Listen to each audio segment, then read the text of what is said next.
सब कैसे हो। आई होप आप सब ठीक होंगे। सो लास्ट वीडियो में हमने यूनिट फर्स्ट कर लिया था और मैंने आपको सारे टॉपिक्स कवर करा दिए थे। Now we are reading unit second.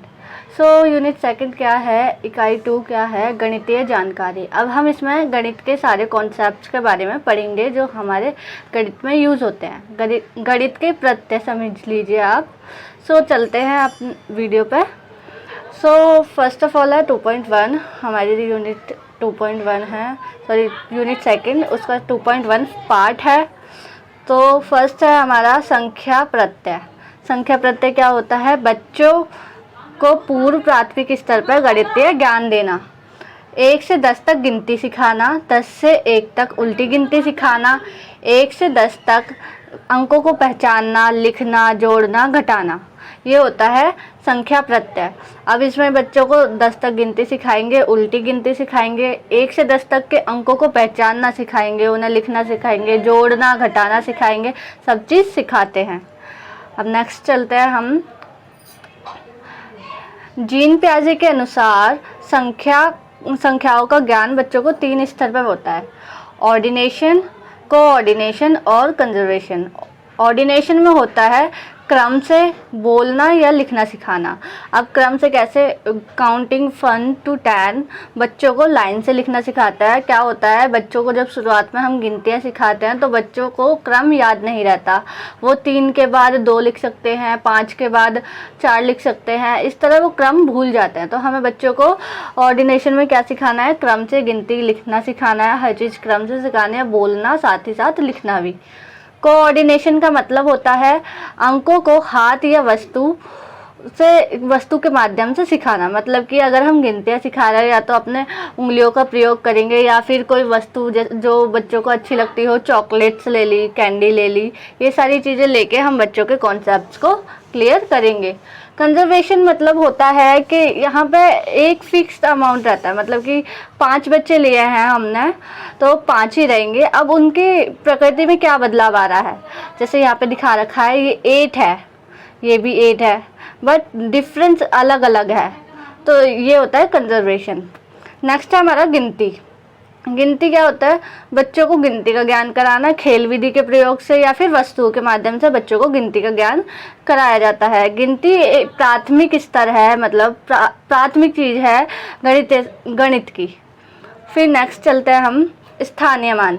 स्थानीय मान में हम देखते हैं, हम बच्चों को स्थानीय मान कहाँ से सिखाएंगे, इकाई, दहाई, सैकड़ा, हजार। स्थानीय मान हो जाएगा 278। फर्स्ट होता है हमारा 8, face value and place value.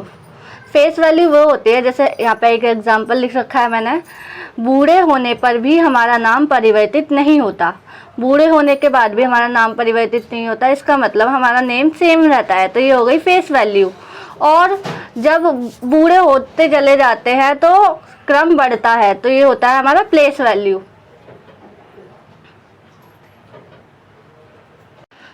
सो ये हो जाता है हमारा स्थानीय मान। स्थानीय मान हम बच्चों को इसी के माध्यम से समझाएंगे, इकाई, दहाई, सैकड़ा, हजार। सो हम बच्चों को किस तरह सिखा सकते हैं, जैसे ये मैंने एग्जाम्पल ले रखा है, इसी तरह हम बच्चों को स्थानीय मान सिखा सकते हैं कि स्थानीय मान क्या होता है। पहला इकाई अंक आता है, फिर दहाई अंक आता है, फिर सैकड़ा, फिर हजार, ये होता है हमारा स्थानीय मान। इस प्रकार से आप सिखा सकते हैं बच्चों को। फिर नेक्स्ट टॉपिक है हमारा अंकगणित के 4 मूलभूत संक्रियाएं।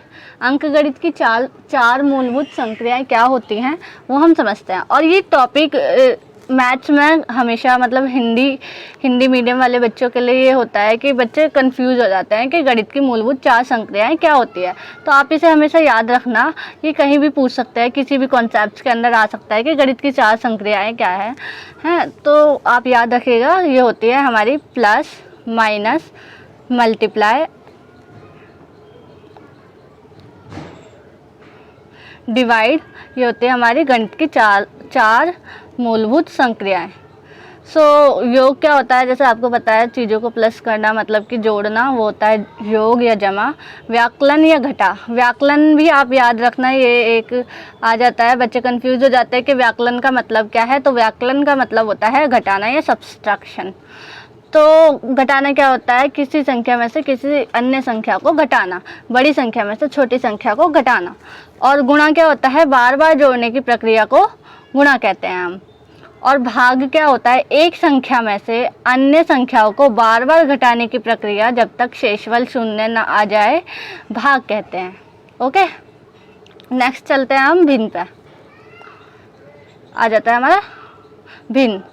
भिन्न में हम देखते हैं भिन्न होता क्या है। भिन्न होता है भिन्न जिसमें अंश हो और हर होता है। जैसे कि एक नंबर है, उसका हम अंश है 1 और हर है 2। अंश और हर के अंश को कहते हैं न्यूमरेटर और हर को कहते हैं डिनोमिनेटर। लघुवंश भिन्न। अब भिन्न के प्रकार क्या क्या हैं। लघुवंश भिन्न, इट मीन्स प्रॉपर और इवन फ्रैक्शन। सो प्रॉपर और इवन फ्रैक्शन क्या होते हैं, जब अंश हर से छोटा होता है। ये मैंने एग्जांपल दे रखा है, 2 छोटा है 3 से, अंश है हर से छोटा। ओके, महंश भिन्न क्या होता है। महंश को इंग्लिश में कहते हैं इम्प्रॉपर और ओड।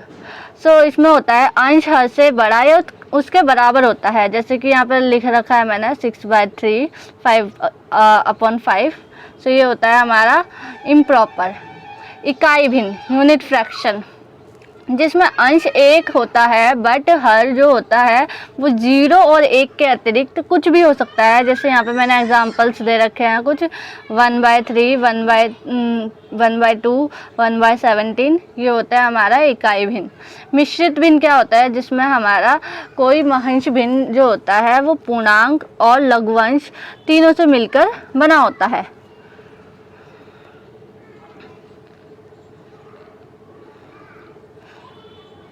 तो देखते हैं, ये होता है हमारा ऐसे 3/4, जिसमें हमारा शेषफल ज़रूर बचता है। जब अगर हम भिन्न से डिवाइड करेंगे तो यहाँ पे हमारा शेषफल ज़रूर बचता है। तो देखते हैं किस तरह सॉल्व की जाती है। ये होता है 1/4 + 3। सो 4 × 3/4। 4 को एक तरफ भी निकाल सकते हैं हम, यहाँ पे इसकी मल्टीप्लाई करेंगे फिर इससे प्लस कर देंगे। ओके, सो फिर हम एलसीएम ले लेते हैं। एलसीएम आता है हमारा 4, 12 + 1 13/4। अब हम जब इसे डिवाइड करके देखेंगे तो यहाँ पे हमारा शेषफल शून्य नहीं होगा, कुछ ना कुछ।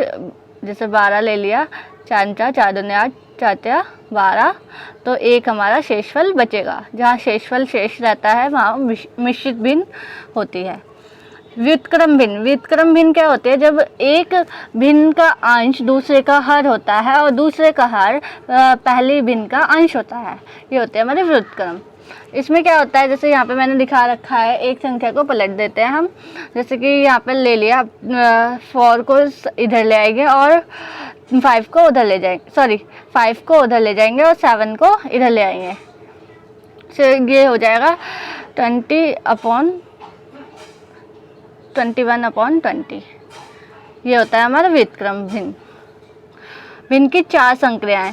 4 संक्रियाएं मैंने आपको बताया ना, संक्रियाएं क्या होते हैं, 4 संक्रियाएं। तो हम इसमें क्या पढ़ेंगे, भिन्न को plus, minus, divide and multiply, ये चारों संक्रियाएं हम भिन्न के साथ पढ़ेंगे।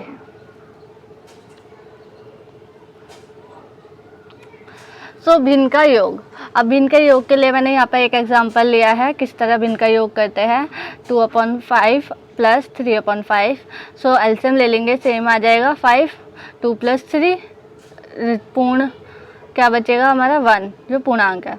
समान हर के साथ होता है ये, जब हर समान होता है। और जब हर कुछ असमान होता है तो हम क्या करता है, इस तरह से मल्टीप्लाई कर सकते हैं। 5 की इधर कर दी और 2 की इधर कर दी, जैसे मैंने ये दिखा रखा है, ये दिखा रखा है मैंने यहाँ पे।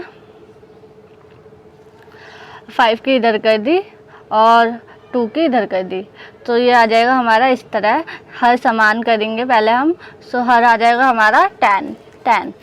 सो फिर क्या आ जाएगा, प्लस कर देंगे और ये आ जाएगा हमारा आंसर। फिर हर भिन्नों को घटाना।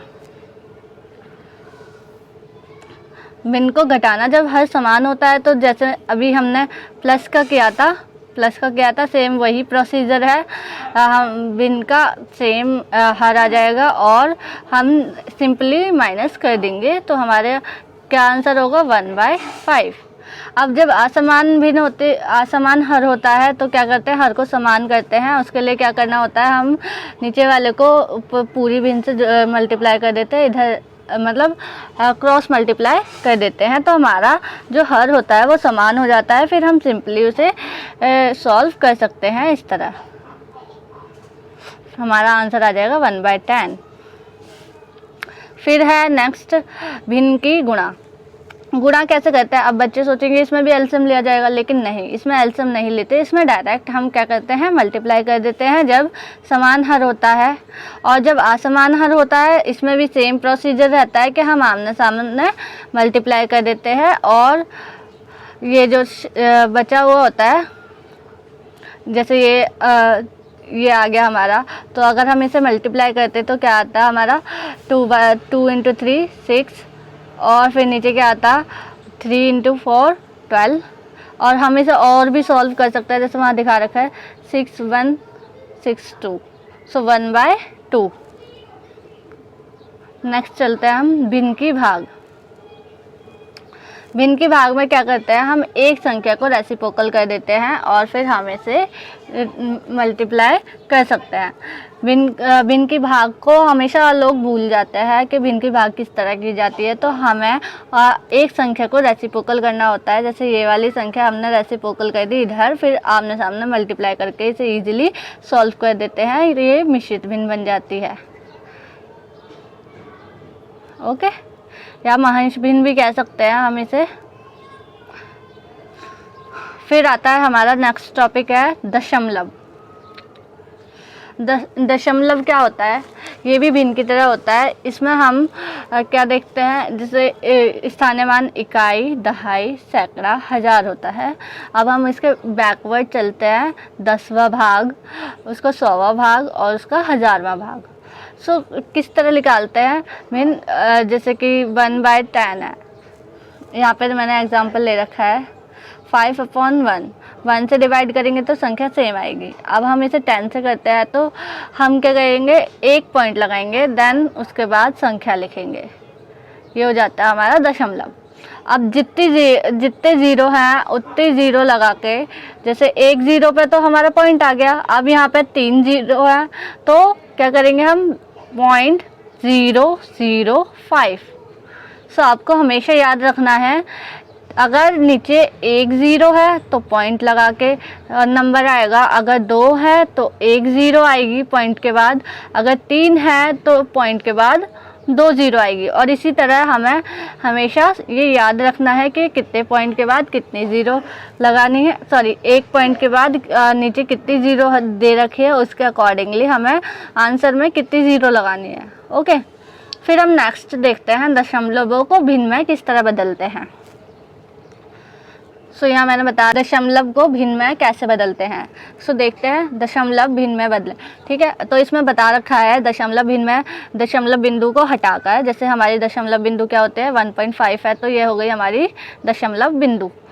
सो दशमलव बिंदु ये हो गई, इसको हटाकर हमें क्या करना है, नीचे 1 लगाना है और 1 के बाद जितनी संख्या ऊपर दे रखी है उतनी ज़ीरो लगानी है। ओके, इसमें भी यही लिखा है, हर के स्थान पर 1 तथा 1 के दाईं तरफ उतने शून्य लगाते हैं जितने दशमलव भिन्न के बाद दिए होते हैं। अब दशमलव भिन्न के, जैसे यहाँ पे एक एग्जांपल ले रखा है हमने, यहाँ पे एक एग्जांपल है इसका। सो यहाँ पे अगर हम दशमलव को हटा देते हैं तो कितने, 1 लगा दिया हमने, उसके बाद कितने संख्या हैं 1 2 3, तो 3 ज़ीरो आ गई।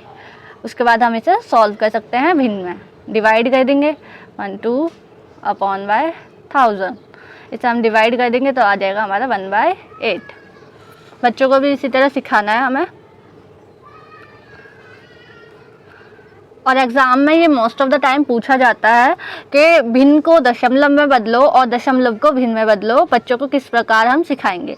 तो आप ये वाला टॉपिक याद रखना हमेशा, ये आता है एग्ज़ाम में और आप इसके और भी एग्जांपल्स देख सकते हो।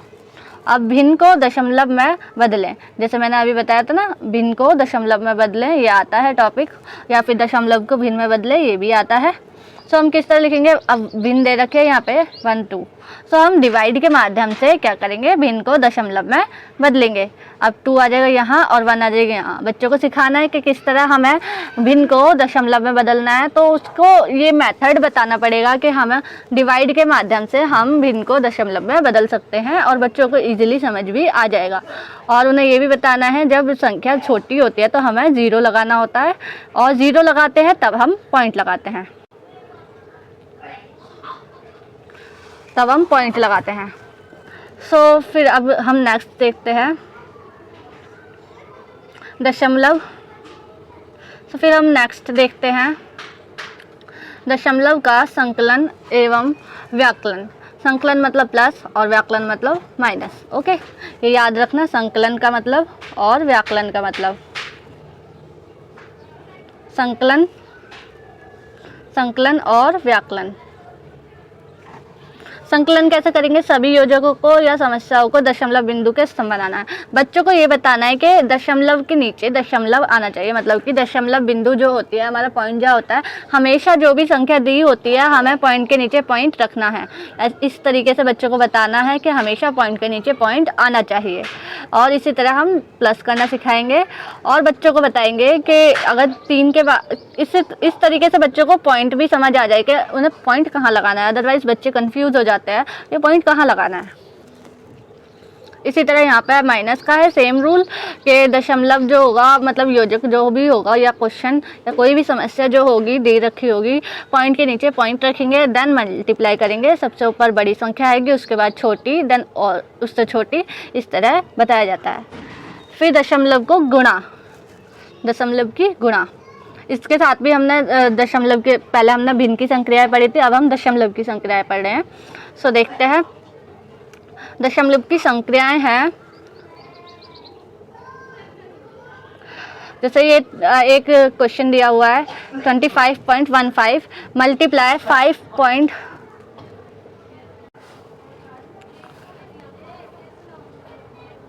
ये फिर हमारा आता है दशमलव की गुणा। दशमलव की गुणा में हम देखते हैं हम दशमलव की गुणा किस तरह करते हैं। हम बच्चों को कहेंगे कि आप नॉर्मली गुणा करो, हम बताएंगे कितनी, मतलब जैसे ये लिखा हुआ है यहाँ पे, तो हमने बच्चों को बता दिया कि इस तरह आप डिवाइड कर दो। लेकिन जब वो मल्टीप्लाई कर दें और आंसर आ जाता है तब हम बताते हैं जितने भी, जैसे कि आपने कितने गुणक और गुण्य मिलाकर कितने दशमलव छोड़े, मतलब कि जैसे यहाँ पे मैंने बता रखा है, यहाँ पे मैंने बता रखा है आपको गुण्य और गुणक मिलाकर 4 दशमलव स्थान थे।